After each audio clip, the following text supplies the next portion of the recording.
حضرت علی رضی اللہ تعالی عنہ سے پوچھا گیا کہ انسان برا کب بنتا ہے؟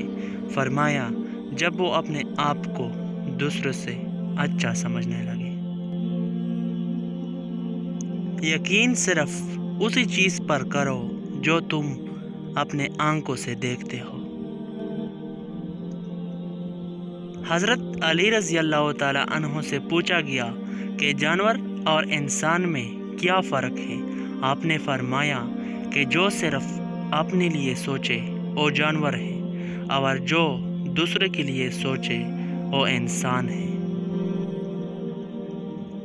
حضرت علی رضی اللہ تعالی عنہ نے فرمایا کہ جو اپنی ہر پریشانی کو کھل کر ہر ایک سے بیان کر دیتا ہے وہ اپنے ذلت سے راضی ہوتا ہے۔ حضرت علی رضی اللہ تعالی عنہ کا قول ہے کہ لوگوں کے عیبوں سے اس طرح غافل ہو جاؤ جیسے سوتے وقت تم دنیا سے غافل ہو جاتے ہو۔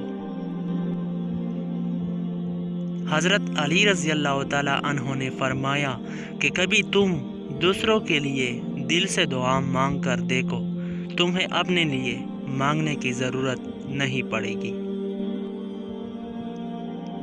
حضرت علی رضی اللہ تعالیٰ عنہ سے پوچھا گیا کہ کیسے پتہ چلے گا کہ کون کتنا قیمتی ہے؟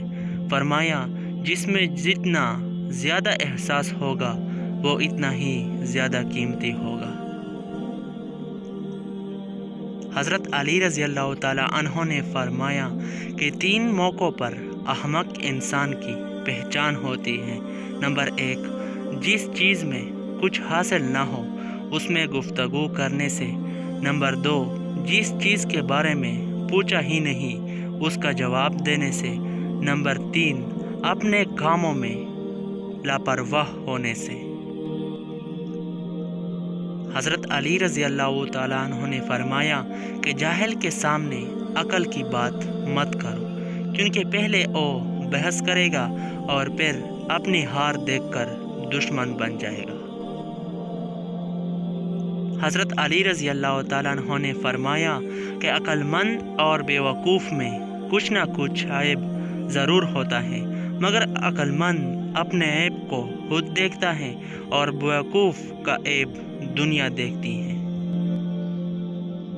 حضرت علی رضی اللہ تعالی عنہ نے فرمایا کہ اپنی جوانی کے دھوکے میں مت آنا، کیونکہ یہ عنقریب تم سے چھین لی جائے گی۔